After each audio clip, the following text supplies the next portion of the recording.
Welcome to episode number 180 of CXOTalk.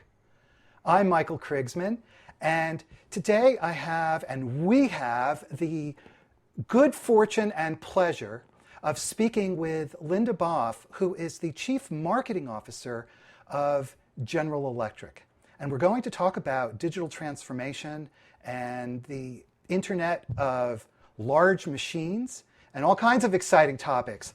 Linda, how are you today? I'm great, Michael. Thanks so much for having me on. 180 is my lucky number. I'm thrilled to be on, and really excited to talk to you and your audience. So let's get started. Great. Well, thanks so much, Linda. I know everybody has heard of GE, but tell us a little about the history and tell us about GE in the present.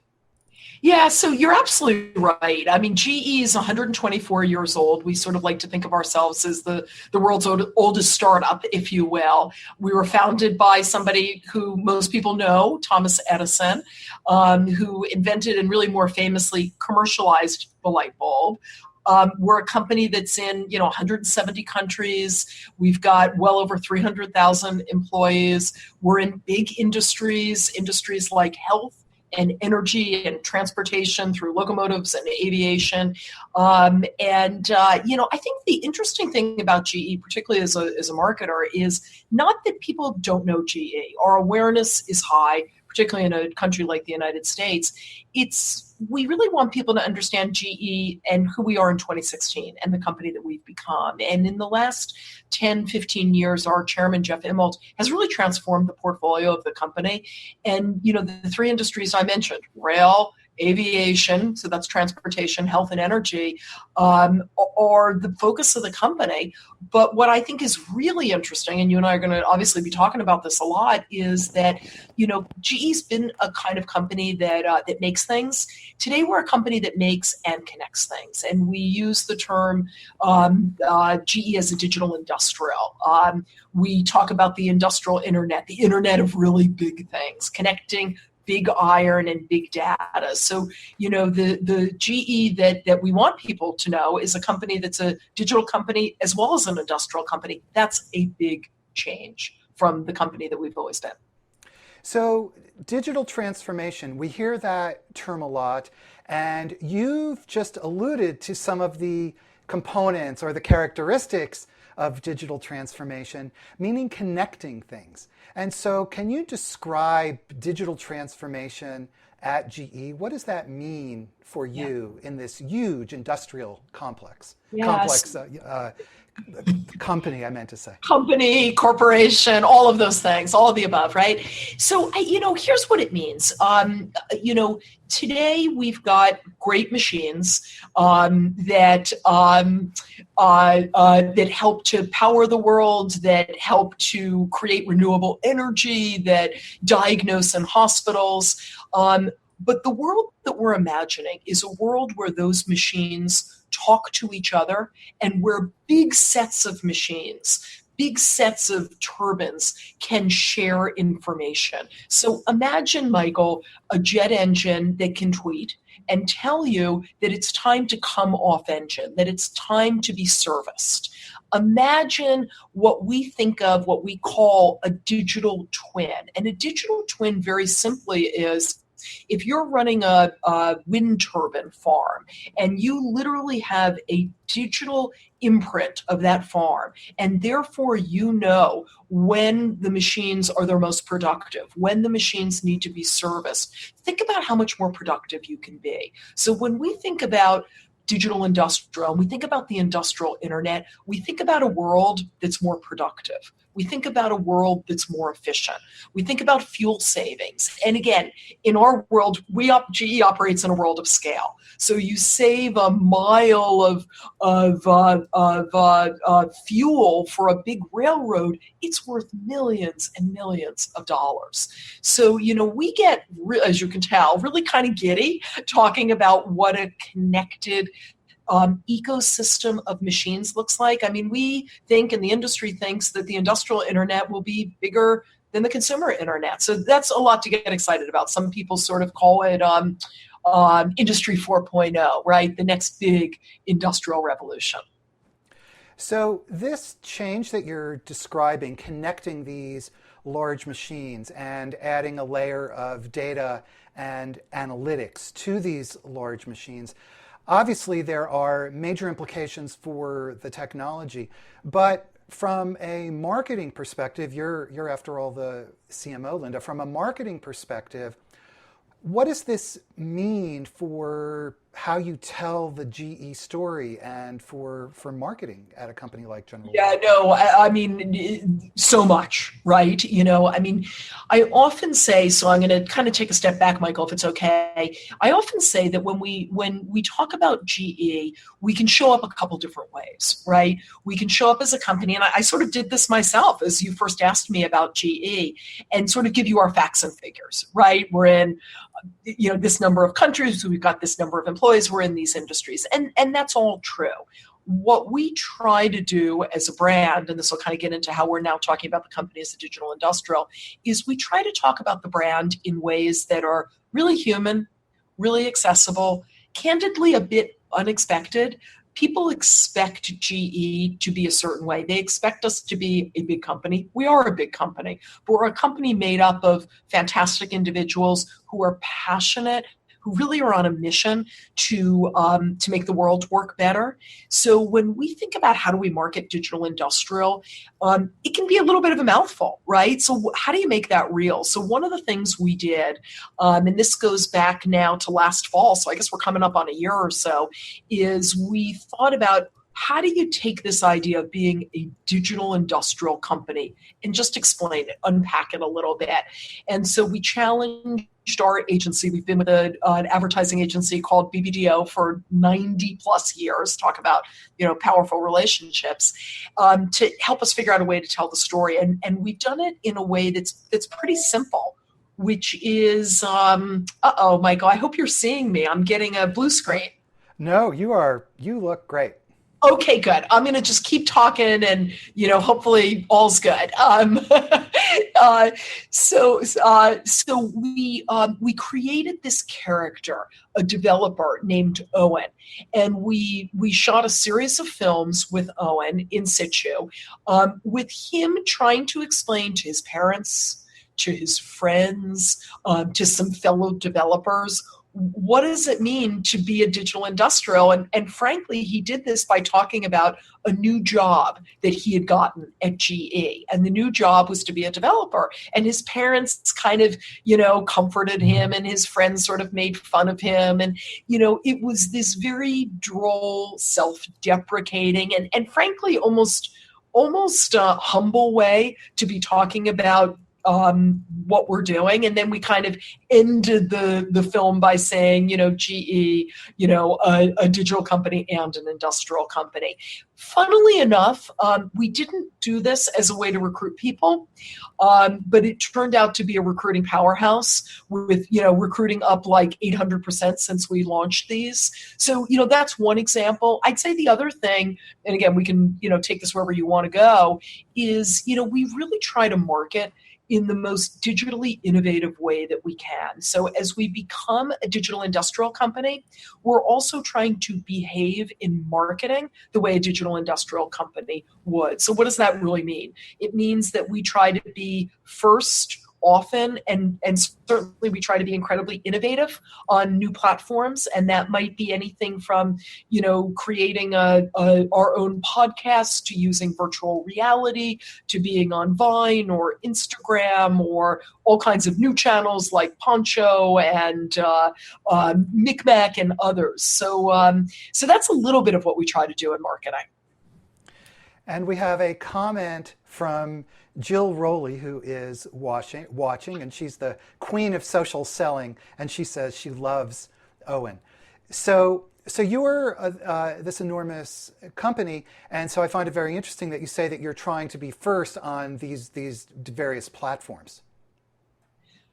Yeah, so look, I often say this, which is we try so hard, Michael, to behave the way a person would on social media, not the way a big company would. I don't think people want to talk to big companies, and I know they don't want to talk to big companies when they're on Twitter or Snapchat or Facebook. You want to talk to somebody the way you talk to them at a cocktail party or something. So we try very hard on social, and thank you so much to the person you mentioned. We try so hard to be human, to be conversational, to just sort of act like a human being would. And I it's kind of advice I've given to other marketers, which is why would you show up in a way that's corporate or that's overly scripted when you can sort of show your best self, and that's what we try to do. And inside, again, such a large company, how do you develop the cultural aspects, the culture behind it to make it work? Because you can't simply put out a corporate edict, act like a person now. That doesn't work. How do you do it? Yeah, it's a great question. I think you in some ways, I think you do it by starting to do it, right? So, we kind of decided, I don't know, this was maybe 4 or 5 years ago, that the first thing we did, candidly, Michael, was we kind of just cleaned up the house, right? Because, 4 or 5 years ago, you and I both remember, it was possible to have a lot of different social channels, a lot of Facebook channels that kind of were vestiges of past campaigns. So we sort of said, what's the experience we want people to have? So, how can we have some consistency? The second thing we did, or I did, was I hired the best people I could possibly find, people who understood the way that digital works, the way that social works. And that's critically important if you're a marketer listening or watching this. And then the third thing we did was we got on the playing field. We didn't read about Twitter or Vine or Snapchat. We just started doing it. And, so I'll give you an anecdote. The day that Twitter announced Vine, we decided that day to go up on Vine. I mean, Vine was, I don't know, it was hours old, Michael, right? It wasn't even days old. And the team had a really clever idea, which was to do a 6-second science experiment. And for those of you who know Vine, I'm sure most of your listeners and viewers do, Vine is 6 seconds. So we did this little experiment with a petri dish filled with water and food coloring, and you dip a Q-tip in it, and it kind of spirals out in a pretty color. And people loved it. It exploded. And then we did this, that led to us doing something called 6-Second Science Fair, where we invited people to send us their ideas. And it's funny, you experiment, you get a little success, gives you the courage to experiment the next time. And we kept doing that. And I think what we have found is by telling our story and telling our story in different formats, different lengths, could be 6 seconds, could be 60 minutes, could be 6 hours sometimes, we found the way we could talk about ourselves, and the more comfortable we got with that, the more intrepid we became. Does that make sense? It does make sense. It's interesting when you talk about humanizing a brand that has to do with an industrial brand and a digital with analytics and data and all of that. It seems like an enormous challenge to simplify it to the point where you can personalize it and can humanize it. Yeah, so you're asking a really, really good question, which we've thought about a lot. So, I think brands need to figure out what they stand for. In our case, and you have to figure out what your DNA is. And if a bar of soap like Dove can figure out that they stand for real beauty, everybody can figure out what their DNA is, right? To me, that's always job one as a marketer. Who are you? The second is, how do you want to talk about yourself? And I think for us, it became very clear that science and technology and engineering and invention were topics that were important to us, but also important to the world. And we constantly look for, this intersection. People can see me holding up my little triangle here. And that's an intersection of culture and science and innovation. And we look for moments, and it may not be every day, but we look for moments that we can have that conversation. So I'm going to give you a couple examples. We started this, on March 14th, which for those of you who are math fans is 314 is pi. So Pi Day. And we had a lot of fun, and we said, look, if you send us a tweet on Pi Day, we'll respond. And we for every, 25th tweet, we sent people an actual pie, blueberry pie, strawberry pie, etc. So that was a lot of fun. And we started to kind of make a little bit of a science out of this, if you will. And we did things to celebrate in the spring, a time when everybody's going on spring break. We created something called Spring Break It. And we went up to our Global Research Center, one of them. We have them all over the world, but we went to one in Albany. And we used everyday objects, frisbees, beach balls, baseballs, and we took the machines that we used to test our materials. And one of the things GE is really good at is material science, maybe the best company in the world. Ceramic matrix coatings, all kinds of different material science. So we took these everyday objects and we used the same machines we used for our regular materials, and we tried to break things, spring break it. And my favorite was we took a baseball and we compressed it. And if you've ever, as a kid, torn apart a baseball, it's really quite amazing what's inside. And it went viral, and it wound up on Imager and Reddit. And, so we found ways, Michael, to kind of take culture and science and find that lovely intersection. Can I give you one more example?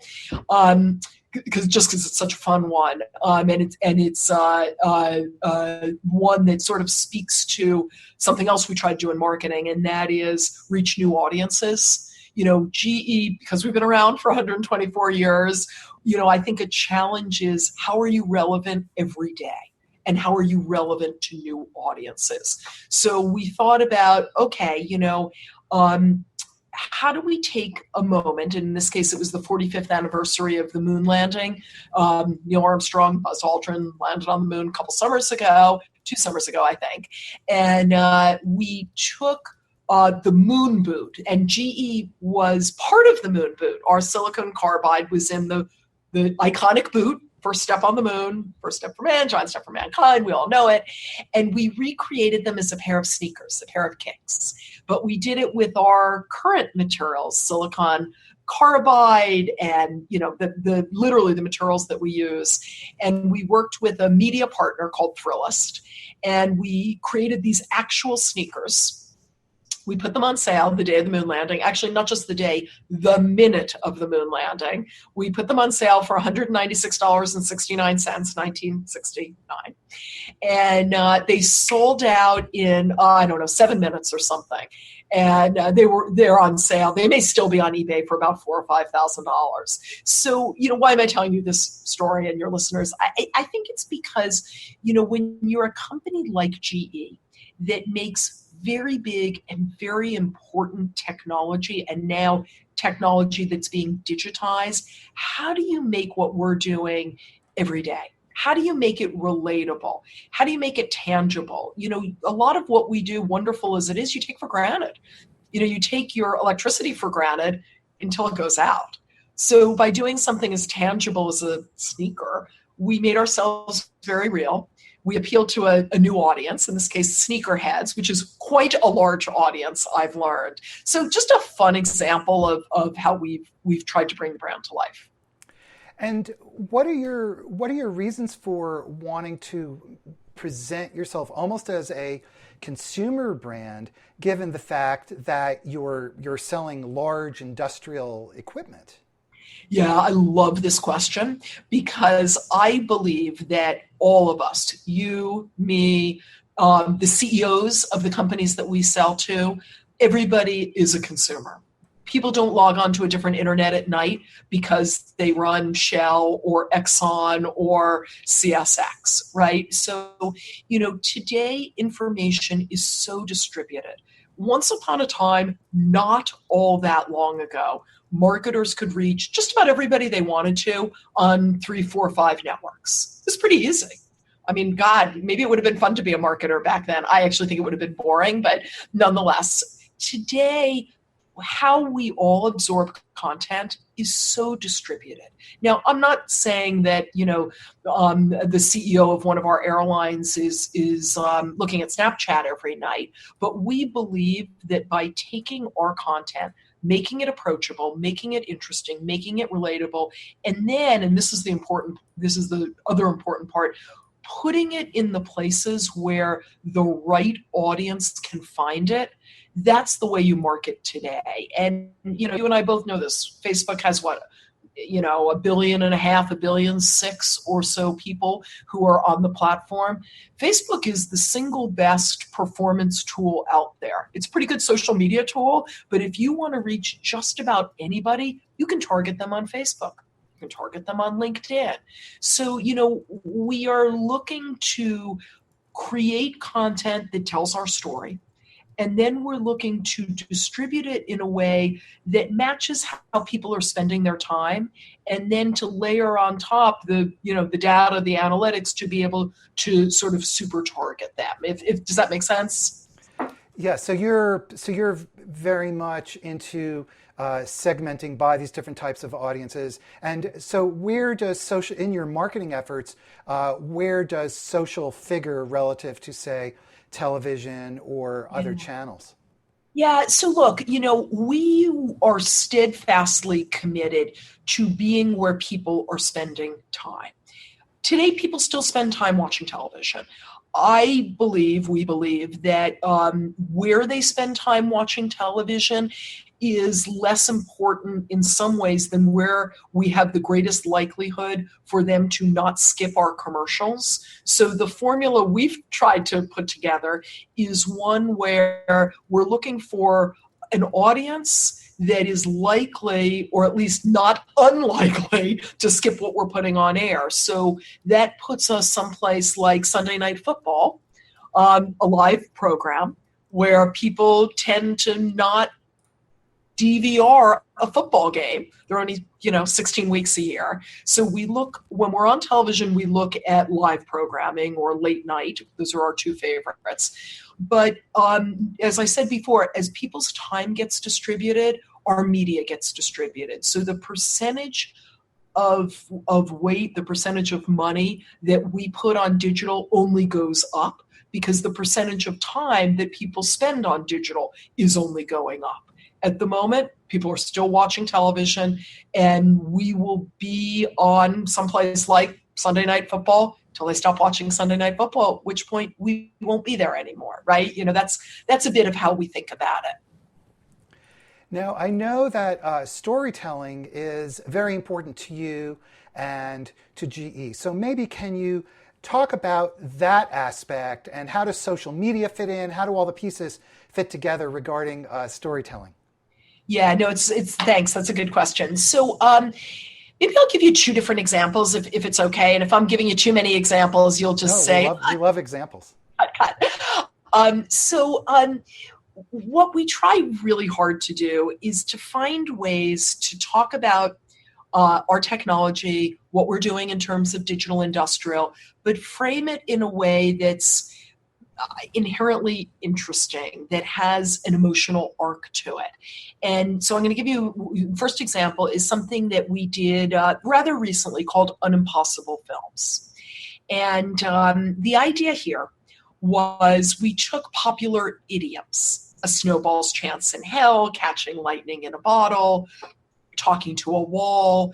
And because we at GE go to work every day, because we want to solve really tough problems, we sort of took those idioms as a little bit of a challenge and said, well, let's show the world how we solve tough problems. So we took, I'll take snowballs, chance, and how. So we went up to our scientists and we said, okay, how can we take literally a snowball and show how our materials can withstand the absolute hottest temperatures? And we actually, Michael, thought about going to a volcano, but it's kind of hard to get to volcanoes. So we created a film all around the journey of this little snowball, to get to a big smelting area and be dropped into flames, and then do kind of an opening of the contraption it was in, and show that our materials can withstand the hottest temperatures, and therefore this little snowball made it all the way through. So, to me, and I don't feel like I told that story very well, by the way, but I think that, we could talk about, we've got great super materials that withstand heat. I guess that's a story. Or you can show this amazing film. And in this amazing film, you watch and you root for this little snowball making its way through. So, when we think about storytelling, that's kind of an example. A second one, and this one, if you'll let me brag a little bit, I think I'm going to do it whether you let me or not. This one I'm about to tell you about just won a big award at the Cannes Ad Festival, so I'm particularly proud of the team and the work they did there. So back in the 50s, long before you and I were around, there was something called GE Theater that was hosted by Ronald Reagan. This was before he became president, well before. And it was incredibly popular. So we decided to kind of take a page out of GE Theater, but bring it all the way into the present. And, you and I know podcasting, audio, very, very popular right now. So we recreated this idea of GE Theater, but it was GE Podcast Theater. And we worked with some talent and created an original podcast series called The Message that was run over a period of, 6-7 weeks last fall. And it was very sort of sci-fi, War of the Worlds like. It was a podcast within a podcast. And it got to number 1 on iTunes. I mean, it did really, really well. Won this big award, a week or so ago. So that's kind of storytelling. And if I can, I'll sort of finish this question by just saying, because I think if you're a marketer, there are words thrown around like content marketing, branded content, sponsored content. And to me, that kind of can mean crummy content. And so the bar that we try to use is just really good stories, right? The kind of story that would be just as good as House of Cards, right? Our standard is great content, not great branded content, because that feels like a little bit of a false compliment. So I'd like to come back in a moment to talk more about stories, but we have a question from Twitter. And Zachary Jeans makes the comment that large companies tend to be defensive and slow on social media. And so how do you attain this agile status that you've been able to? Yeah, I mean, look, I think, Zachary, thanks for the question. I think if you're going to be slow and corporate, you probably shouldn't be on social media. That's my 2 cents, not you, but the companies that are thinking in those ways, because that's not how social media behaves, right? I mean, we all know what our feeds look like. We all know how quickly your feeds go by. So, our social media team, terrific team led by a woman named Sydney Williams, who's fabulous, works with a group called VaynerMedia, and we're kind of always on, right? Which doesn't mean that we're tweeting at people 24 hours a day. That's, I think, that can be a little inconsiderate. It depends on what you have to tweet about, of course. But we're listening all the time, and we're responsive. And we all remember, I'm sure, Zach, you do too, that moment in Super Bowl, 3 years ago, where there was a temporary blackout, And Oreo was smart enough at that moment to send out a tweet. And, I know the people there, they had a war room set up, or a football room set up, and they were prepared to be spontaneous. If they had to send their tweet during the, whatever it was, 6 minutes of the blackout back to headquarters for somebody to approve it, for somebody to, do governance on, you sort of create the right running rules, you have the right team, and you let them do a great job. So that's what we've tried to do. But it's a great question. I think a lot of companies probably do wrestle with it. And so now going back to this storytelling, you think a lot about stories. What are the components of a good story? Maybe you can teach us from your experience. Yeah. So I think most good stories have emotion of some kind. It can be happy emotion. It can be wistful. It can be droll. But I think, you want to sort of root for somebody in a story. So the Owen ads we were talking about a few minutes ago, Owen is this lovely kind of quirky developer. He's a nerd, right? He's got like his nerd glasses. He's sitting there trying to tell his parents that he got a great job, and his parents, like every parent, really have no idea what he does for a living. And even though it's short, I mean it's 30 seconds, still within there you have a protagonist, you have an antagonist in the parents, and you've got this arc of humor. And I think, so what we look for in storytelling is an emotional hook. We look for a little bit, and again, you can do this very quickly, of tension or conflict. And again, tension or conflict doesn't mean anger. It just means tension where you're kind of rooting for an outcome of some sort. There's that famous 6-word Hemingway story. Let's see. Baby shoes for sale, never worn. I think that's the 6 words, right? Let's go with it. Baby shoes never worn, for sale. I mean, that's kind of a perfect story, right? Because you're sitting there saying, wait a minute, what happened? Was there a baby? Did it die? All that sort of stuff. So I say that even if I mixed up the words a little bit, because in 6 words, you can tell a story. In 6 seconds, you can tell a story. So I think the emotional piece, super important to us. For GE, because you expect of us certain things, you expect perhaps corporate, you expect scale. We try to sometimes play against type because, I kind of mentioned this earlier. To me, corporate's a bit of a 4-letter word. If something's corporate, it means it's very sort of in the box and a little boring. A couple of us were talking about this the other day. It's sort of, that's what we push against. So humor, emotion, somebody you can root for, a little bit of tension. Those are, to me, really important things in a story. And now when you are applying this to GE, again, jet engines and power plant equipment, how do you integrate those pieces, which really are the domain of relatively few people, even though they touch all of our lives? Yeah. So, we were talking about this employee earlier today who works at GE Rail. We make locomotives. It's actually unbelievable. If Michael, maybe someday I can lure you to the locomotive factory. It's one of the great factories we have. Where in a heartbeat. Locomotive. Oh my God, it's just amazing. So there's a term for people who love trains. It's called foamers. I don't know if you've heard that before. It's like I always think it's people who foam at the mouth, but I don't know.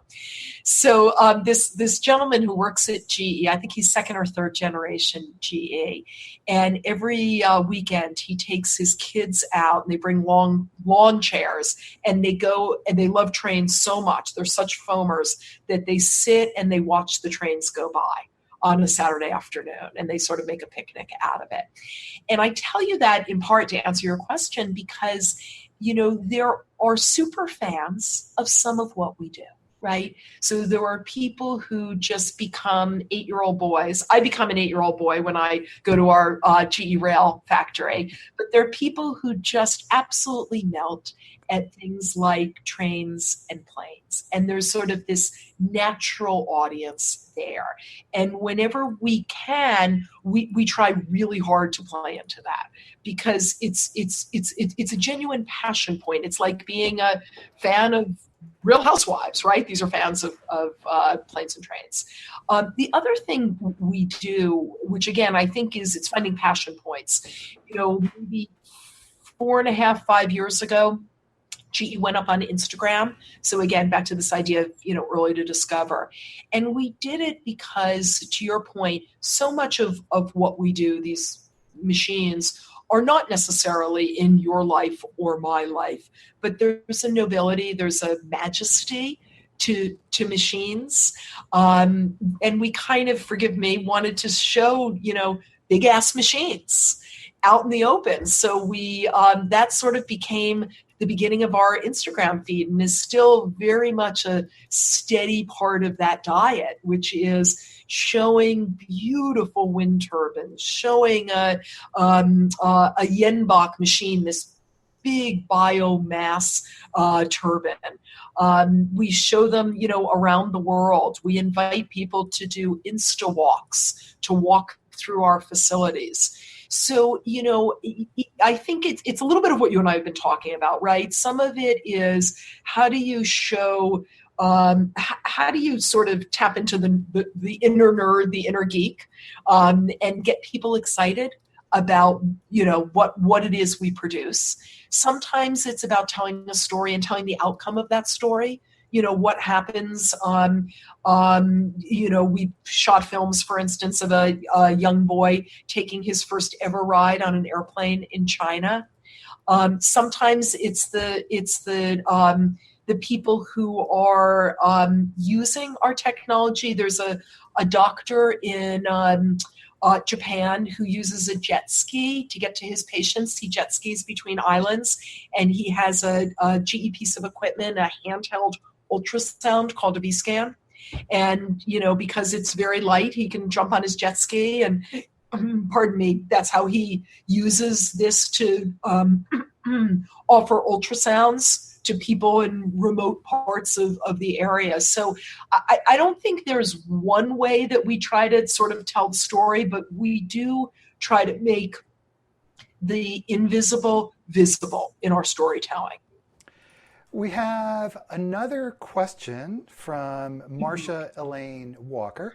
And let me remind everybody, we're talking with Linda Boff, who is the Chief Marketing Officer of General Electric, talking right now about storytelling. And you can ask her questions on Twitter using the hashtag CXOTalk. So Marcia Elaine Walker is asking, how do you develop stories that resonate globally? For example, the Middle East and Africa. And she's wondering, does Owen work worldwide? Oh, thank you so much, Maria Elaine, because I get to tell you, first I'm going to start with Owen.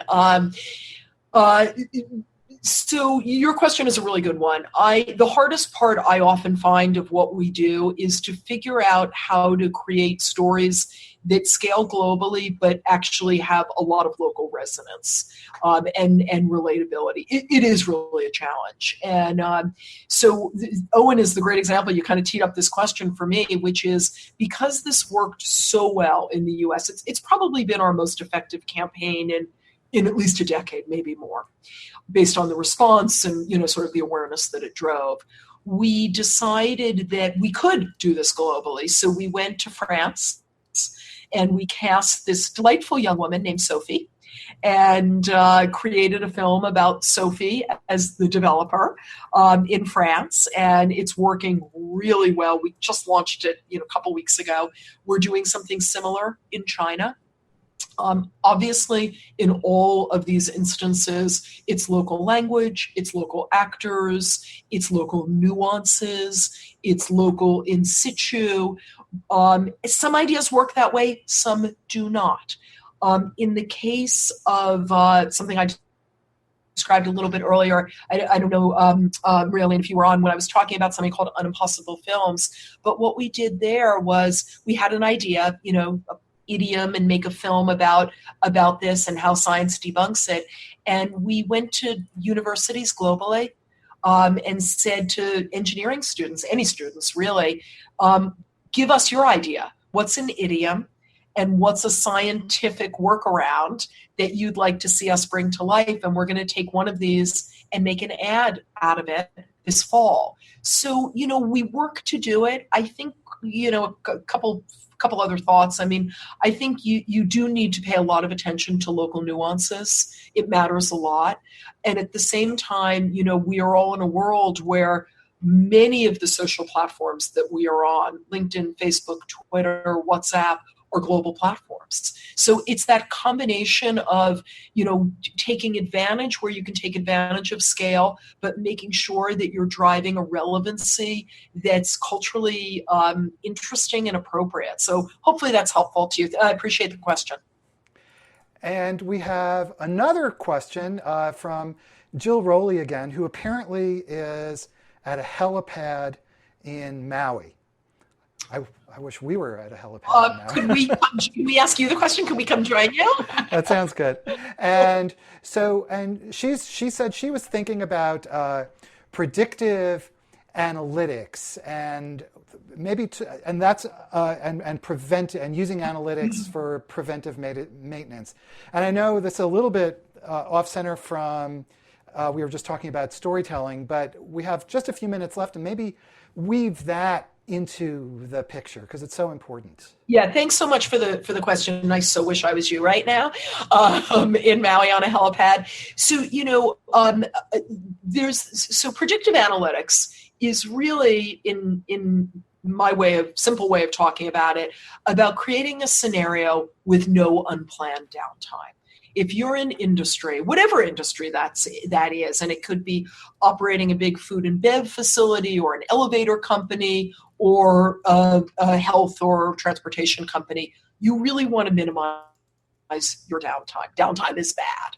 Downtime for people like us who want to go to the beach and read is good, but in industry it's bad.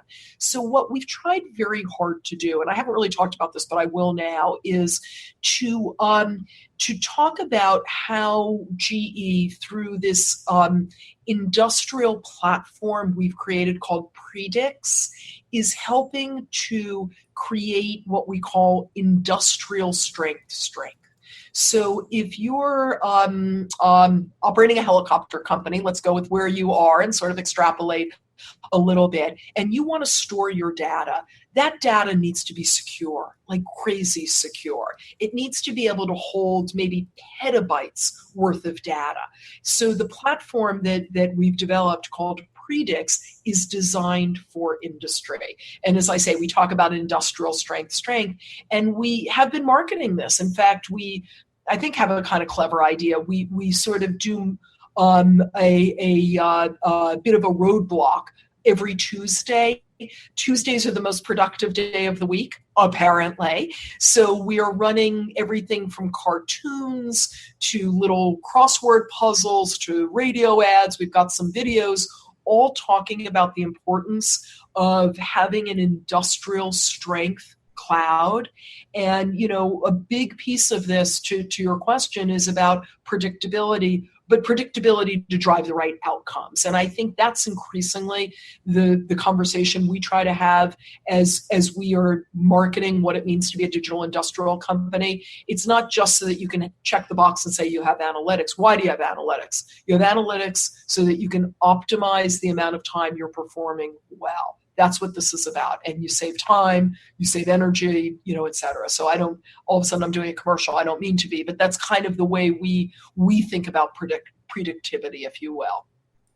Linda, again, we have just a few minutes left, but in our closing minutes, can you talk about that, adding that layer of data and analytics on top of these big machines? What are the implications for GE, and what are the implications for your customer? And I realize we could spend hours talking about that, but maybe just summarize it in a few minutes. So I'll try to summarize it and a bit tightly. So the first thing we did in becoming a digital industrial company is we tried it on ourselves, right? There's this expression in software: eat your own dog food, drink your own champagne. And for us, the first several years we've been involved in being a digital industrial company, it really has been about how do we make sure we're an industrial company. We've got the advantage, Michael, of operating these big plants. So we know what it means. We have the sort of domain experience, right, in these businesses, but we also want to apply it to ourselves. So, in using things like this Predix platform and using, I referenced this earlier, digital twin capability, we've created we refer to this as a digital thread, right? Which is, how do we make sure that our machines are connected and we are saving really hundreds of millions of dollars in doing this? And it goes back to what we were talking about a moment ago with Jill, which is, how do you create more efficiency? How do you create more uptime? By having machines talk to machines, by seeing that ecosystem, that to us is where things are not just headed, it's real today, right? And we're seeing it ourselves. And I think maybe the greatest proof of concept, if you will, is we go out and talk to industry, is the fact that we ourselves, GE, this big industrial company, has become a digital industrial company. So therefore, we're in a good place to be able to help some others. And finally, so GE has obviously undergone this tremendous transformation internally. And so what advice do you have for other CMOs, chief marketing officers, who are themselves, their organization, undergoing this type of dramatic change? Yeah, I think, I love this as the last question because, there's that expression, culture eats strategy for lunch. And I think the culture transformation is probably in some ways as significant as everything else we've talked about: portfolio, digital industrial, et cetera. So, very quickly at GE, we've kind of adapted and learned from Silicon Valley a lot. We have something we call FastWorks that we kind of glean from Eric Ries, Lean Startup, David Kidder. Some people helped us with this thinking, but it kind of boils down to a few things. It's about iterating. It's about failing fast. It's learning how to pivot. I said this before in terms of being on the playing field. You have to create enough in terms of what you're going to learn from, minimally viable products, that you actually can then, realize that, okay, this could be good or it could be terrible, and we're going to tear it up and start again. I would say more sort of, as I relate to it from our team, I think it's giving people room to fail, but it's also making sure that when people fail, you're learning from it. Those are lessons that, startups are very big at postmortems. How do you postmortem what's happened, good and bad, and apply it? And how do you take smart chances? People have often, when I talk to them, ask about, the risk of doing as much as we've done on social media. I think the bigger risk is not being on there, because, to be a marketeer, to be a brand, to be a company, and not be communicating in ways that are contemporary, I think is a huge risk. I think you risk becoming irrelevant. So, hopefully a couple helpful things for people. Well, that has been fantastic. I wish the time went by so quickly. I wish we had another hour. We have been talking with Linda Boff, who is the Chief Marketing Officer at General Electric, on episode 180 of CXOTalk. And Linda, thank you so much for taking the time and being with us today. Michael, thank you so much. I've really enjoyed it. 45 minutes went quickly. Next time on the Maui helipad, right? That works for me. Everybody, thank you. And we will see you again next time. Have a great weekend. Bye-bye.